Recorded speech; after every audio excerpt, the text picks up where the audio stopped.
At a time when workplace DEI is under attack by the White House, the Supreme Court today heard arguments that could change discrimination law as we know it.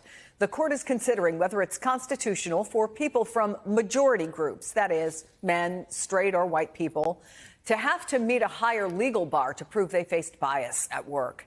Kimberly Atkins-Stohr is a columnist for the Boston Globe and MSNBC political analyst. Here in studio with me, Lisa Rubin, MSNBC legal correspondent. Walk us through the arguments in this case. The argument in this case is Marlene Ames, who is the plaintiff or the petitioner here, Chris, said she was discriminated against because from the moment she got a gay supervisor, everything sort of went wrong for her. First, she was demoted, and then she failed to achieve a different promotion because the people around her were all sharing the same sexual orientation. The justices today at argument didn't seem to buy the idea that there should be one standard for people from majority groups and a different standard in Title VII employment discrimination cases for others. In fact, at one point, Justice Kagan even asked the parties, if you guys all agree, essentially, on the fact that there's the same standard for everyone in terms of what your burden of proof is, why are we even here? It seemed like all of the justices had a sort of consensus after listening to all of the parties that maybe the lower court made a mistake in requiring more from Ms. Ames, but that nobody really wanted to mess with the fundamental test for what it takes to prove employment discrimination. Kimberly, give us your take on what you heard today and the potential impact if the court sides with the plaintiff.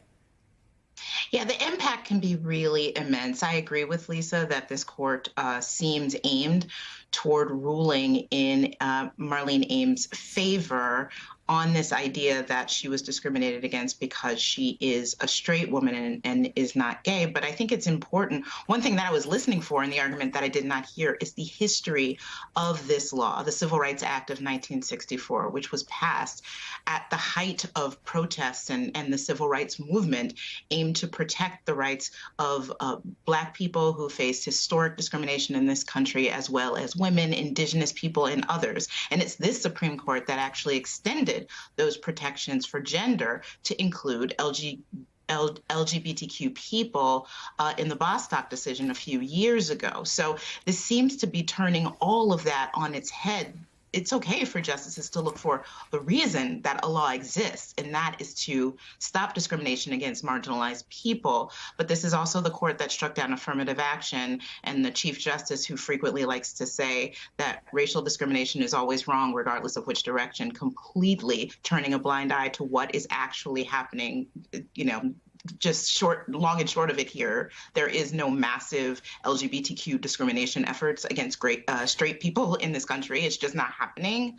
But now lawsuits like this will not only make it harder for more meritorious suits that are supposed to be brought under this act, it really gives more fuel to this anti-DEI effort that, as you said, is happening every place from the White House to private employer workplaces across the country right now. Yeah, you're right, Kimberly. We know where the president stands on DEI. We know where most of the Republicans in Congress stand on DEI. Now the third branch of government will have its say.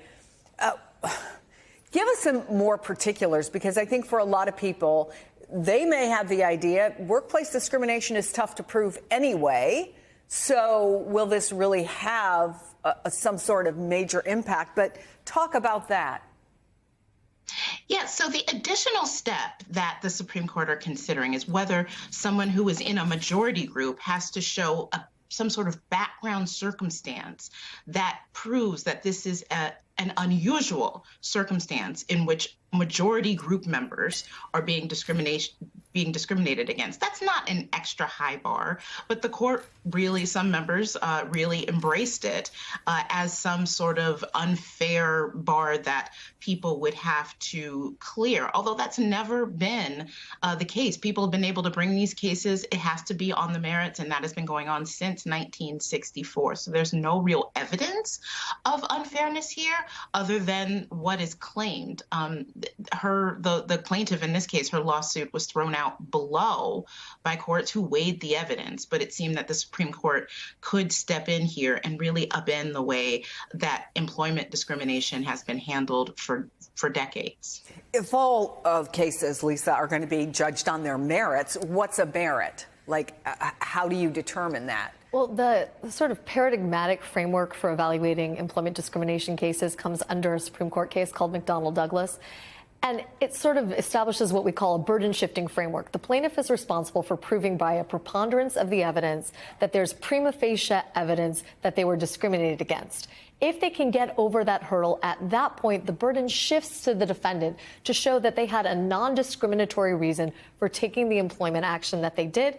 And then the plaintiff gets an opportunity to rebut that by saying, hey, what you point to as non-discriminatory, that's really pretextual. Your whole aim and design all along was to discriminate against me on the basis of a protected characteristic. If the Supreme Court does the modest thing here, what they'll say is that test remains in place regardless of whether you're in a majority group or a minority group. One of the things that they were being asked to do today, even by Ohio, which was theoretically the defendant, was to revise that test. That is an even worse case scenario than Marlene Ames simply winning and having her case go back down to lower court. So you could see some of the more liberal justices start to say to themselves, oh, wait a second, you guys don't really have much of a disagreement here. Why don't we just close up shop and be done with this? A draw might be a victory ultimately for people who believe in employment discrimination as a civil rights tool.